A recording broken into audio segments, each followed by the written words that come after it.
Ukraine की जंग, बढ़ता तनाव।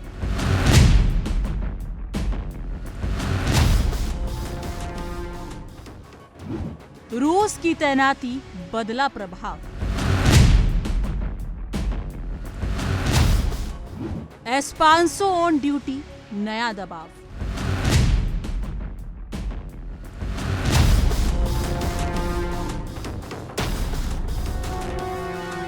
दुनिया की दो ताकतों के बीच चल रही जंग यानी रूस यूक्रेन के बीच चल रही जंग में आज एक ऐसा मोड़ आया है जिसने पूरी ग्लोबल सिक्योरिटी को चौंका कर रख दिया है। रूस ने पहली बार अपने सबसे घातक एयर डिफेंस हथियार S-500 को कॉम्बैट ड्यूटी पर उतार दिया है। ये सिर्फ एक तैनाती नहीं बल्कि एक साफ संदेश है। आसमान ही नहीं, अब अंतरिक्ष के करीब तक रूस की निगरानी और मारक क्षमता पहुंच चुकी है और यही वजह है कि इस कदम को यूक्रेन से आगे अमेरिका तक रणनीतिक चुनौती माना जा रहा है। नमस्कार, मेरा नाम भावना सुखीजा है। इंडिया डेली के डिजिटल प्लेटफॉर्म पर आप सभी का स्वागत है। नमस्कार और मैं हूं आपके साथ तान्या त्यागी। दुनिया की सैन्य राजनीति में जब भी किसी नए हथियार या डिफेंस सिस्टम की तैनाती होती है, उसका असर सिर्फ उसी देश तक सीमित नहीं रहता। इस बार रूस ने ऐसा ही एक कदम उठाया है जिसने वैश्विक सुरक्षा समीकरणों पर नई बहस छेड़ दी है। रूस ने अपने सबसे आधुनिक air defence system S-500 Prometheus को पहली बार कॉम्बैट ड्यूटी पर तैनात कर दिया है। बिल्कुल, रूसी रक्षा मंत्रालय की ओर से इसकी आधिकारिक पुष्टि की गई है। रक्षा मंत्री आंद्रेई बेलोरोसोव ने बताया कि S-500 से लैस पहली रेजिमेंट ने अब ऑपरेशनल जिम्मेदारी संभाल ली है। हालांकि तैनाती के स्थान और मिशन डिटेल्स को लेकर रूस ने ज्यादा जानकारी साझा नहीं की है, लेकिन इस फैसले को रूस की रणनीतिक ताकत में बड़ा इजाफा माना जा रहा है। रूसी मीडिया रिपोर्ट्स के मुताबिक S-500 को दुनिया के सबसे शक्तिशाली और आधुनिक एयर डिफेंस सिस्टमों में गिना जाता है। इसकी क्षमता पारंपरिक एयर डिफेंस से कहीं आगे है। दावा किया जा रहा है कि यह सिस्टम दुश्मन के फाइटर जेट्स और क्रूज मिसाइलों के साथ साथ उड़ान के अंतिम चरण में मध्य दूरी और इंटरकॉन्टिनेंटल बैलिस्टिक मिसाइलों को भी रोक सकता है। इतना ही नहीं, S-500 की सबसे खास बात यह है कि ये अंतरिक्ष के बेहद करीब मौजूद लक्ष्य को भी निशाना बनाने में सक्षम है। इसमें लो अर्थ ऑर्बिट में मौजूद सैटेलाइट्स, हवाई कमांड पोस्ट और मिसाइल ले जाने वाले सैन्य विमानों को टारगेट करने की क्षमता भी शामिल बताई जा रही है। S-500 कोई अचानक तैयार किया गया सिस्टम नहीं है। इसका विकास साल 2002 में शुरू हुआ था। करीब 2 दशकों तक चल रहे रिसर्च, टेस्टिंग और तकनीकी सुधारों के बाद इसे 2021 में औपचारिक रूप से रूसी सेना में शामिल किया गया, लेकिन इसके बावजूद यह सिस्टम लंबे समय तक पूरी तरह से कॉम्बैट ड्यूटी पर नहीं आया था। बिल्कुल, और दिसंबर 2024 में रूस ने पहली बार S-500 से लैस एक नई यूनिट के गठन की घोषणा की थी। अब उसी यूनिट की कॉम्बैट ड्यूटी पर तैनाती को इस पूरे प्रोजेक्ट का सबसे अहम और निर्णायक चरण माना जा रहा है। हालांकि अभी साफ नहीं है कि इस रेजिमेंट को किसी तरह का वास्तविक युद्ध अनुभव मिला है या नहीं। रक्षा मंत्री आंद्रेई बेलोसोव ने अपने बयान में कहा है कि S-500 सिस्टम अंतरिक्ष के करीब लक्ष्यों को निशाना बनाने में सक्षम है, लेकिन उन्होंने इसकी ऑपरेशनल तैनाती, लोकेशन या संख्या को लेकर कोई विवरण नहीं दिया है। इसकी वजह से पश्चिमी देशों के सैन्य विशेषज्ञ इस तैनाती को लेकर अलग अलग आकलन कर रहे हैं। कुछ विशेषज्ञ इसे फिलहाल एक प्रतीकात्मक तैनाती मान रहे हैं, जबकि कई जानकारों का कहना है कि रूस की दीर्घकालिक सैन्य रणनीति का स्पष्ट संकेत है, खासकर ऐसे समय में जब रूस और पश्चिमी देशों के बीच तनाव पहले से ही अपने चरम पर है। S-500 सिस्टम को रूस ने अपने 77N6N और 77N6N1 इंटरसेप्ट मिसाइलों के साथ इंटीग्रेट किया है।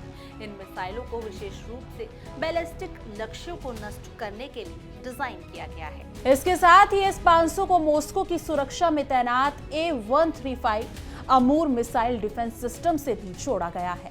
A-135 सिस्टम का मुख्य उद्देश्य रूस की राजधानी को किसी भी संभावित बैलिस्टिक मिसाइल हमले से बचाना है। S-500 के जुड़ने से सुरक्षा कवच को ज्यादा मजबूत माना जा रहा है। हालांकि रूस ने S-500 के सटीक तकनीकी स्पेसिफिकेशन सार्वजनिक नहीं किए हैं, लेकिन पश्चिमी सैन्य विशेषज्ञों का अनुमान है कि इसके इंटरसेप्ट करीब 100 किलोमीटर की ऊंचाई और रेंज पर बैलिस्टिक लक्ष्यों को मार गिराने में सक्षम हो सकते हैं। S-500 की तैनाती ऐसे समय में हुई है जब यूक्रेन युद्ध के चलते रूस की हर सैन्य गतिविधि पर पूरी दुनिया की नजर बनी हुई है। विशेषज्ञों का मानना है कि ये सिस्टम रूस को क्षेत्रीय संघर्षों में ही नहीं बल्कि वैश्विक स्तर पर भी रणनीतिक बढ़त दे सकता है। कई जानकारों के अनुसार S-500 की मौजूदगी अमेरिका और नाटो देशों के लिए भी एक नई चुनौती बन सकती है और यही वजह है कि इसे सिर्फ यूक्रेन तक सीमित खतरे के तौर पर नहीं देखा जा रहा, बल्कि इसके दूरगामी असर पर भी चर्चा तेज हो रही है। इस पूरे मामले का एक अहम पहलू ये भी है कि रूस ने S-500 को अंतर्राष्ट्रीय बाजार में बेचने का संकेत दे दिया है। रूस ने भारत को इस एडवांस एयर डिफेंस सिस्टम को बेचने का प्रस्ताव भी दिया है। हालांकि भारत की ओर से अभी तक इस प्रस्ताव पर कोई आधिकारिक प्रतिक्रिया सामने नहीं आई है। भारत पहले ही रूस से S-400 एयर डिफेंस सिस्टम खरीद चुका है और उसकी तैनाती की प्रतिक्रिया जारी है। ऐसे में S-500 को लेकर भारत का रुख क्या होगा, इस पर रणनीतिक हलकों में चर्चा तेज है। भारत और जर्मनी के मजबूत संबंध साझा लोकतांत्रिक मूल्यों और एक दूसरे के हितों की डीप अंडरस्टैंडिंग पर आधारित है। दोनों देशों के बीच सांस्कृतिक एवं आर्थिक आदान प्रदान का भी लंबा इतिहास रहा है। विश्व की दो बड़ी लोकतांत्रिक अर्थव्यवस्थाओं के बीच बढ़ता सहयोग दोनों देशों की जनता के लिए तो लाभकारी है ही, आज के तनावग्रस्त विश्व में इससे एक सकारात्मक संदेश भी जाता है। जर्मनी यूरोप में हमारा सबसे बड़ा ट्रेडिंग पार्टनर होने के साथ भारत में निवेश का भी महत्वपूर्ण स्रोत है। आज मेक इन इंडिया और आत्मनिर्भर भारत अभियान की वजह से भारत में सभी सेक्टर्स में नए अवसर खुल रहे हैं।